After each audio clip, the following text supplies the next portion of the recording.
Calgary was struck by disaster on Sunday afternoon after a massive hailstorm, characterized by large chunks of ice ranging in size from golf balls to tennis balls, devastated several communities, leaving a trail of severe property damage, widespread power outages, and unprecedented chaos.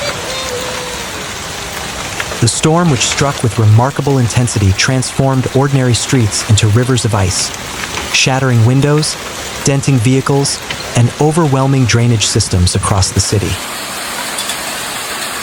Preliminary estimates suggest property damage could run into the hundreds of millions of dollars, echoing the devastating events of 2020 and 2021, and potentially marking this as one of Calgary's costliest natural disasters in recent memory.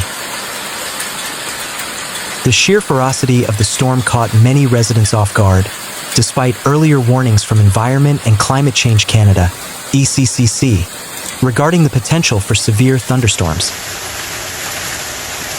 "It was like nothing I've ever seen," recounted Sarah Chun, a resident of the Any community of Taradale, her voice trembling as she surveyed the damage to her home.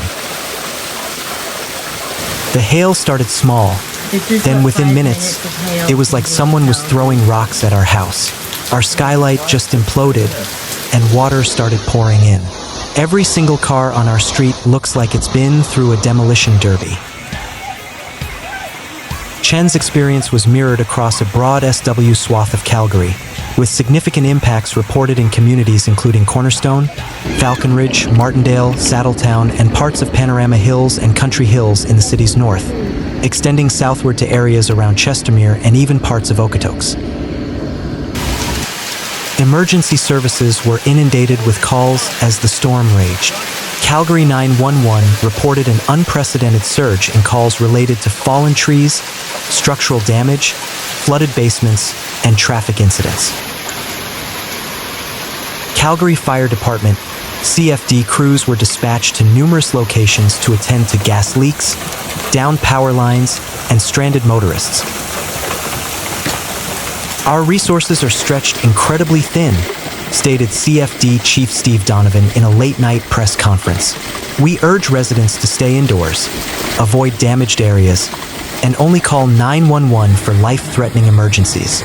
Non-urgent issues should be reported through appropriate city channels when the immediate danger has passed." Donovan highlighted the particular danger posed by submerged roadways and urged drivers to exercise extreme caution, noting that several vehicles became stranded in rapidly accumulating water, particularly in underpasses and low-lying areas. The impact on infrastructure was immediate and severe.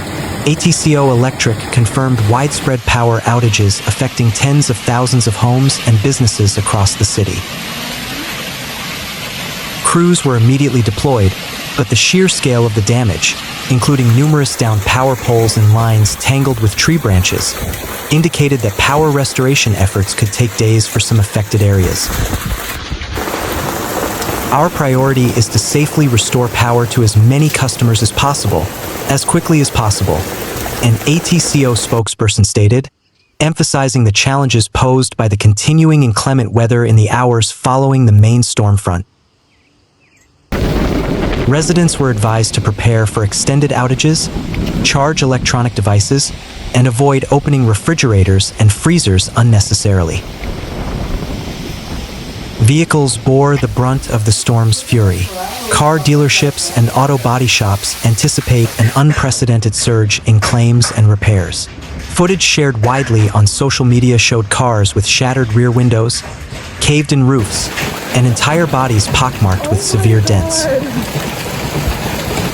"We saw a literal cascade of golf balls coming down," described Mark Johnson, who was driving on Deerfoot Trail when the storm hit.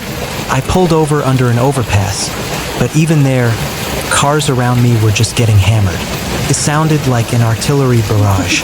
My car is totaled, absolutely totaled." Insurance adjusters are preparing for an overwhelming volume of claims, reminiscent of the 2020 event, which saw over $1.2 billion in insured damages, the costliest natural disaster in Alberta's history at the time. This latest event, given its localized intensity and the size of the hail, could potentially approach or even exceed those figures.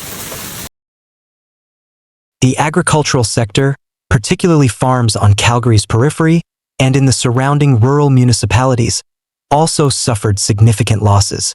Farmers reported fields of canola, wheat, and barley that were days or weeks away from harvest being completely shredded by the hailstones. "It's a complete write-off for us this season," lamented farmer David Thompson, whose land east of Chestermere was directly in the storm's path. "Everything is gone. It's heartbreaking after all the hard work.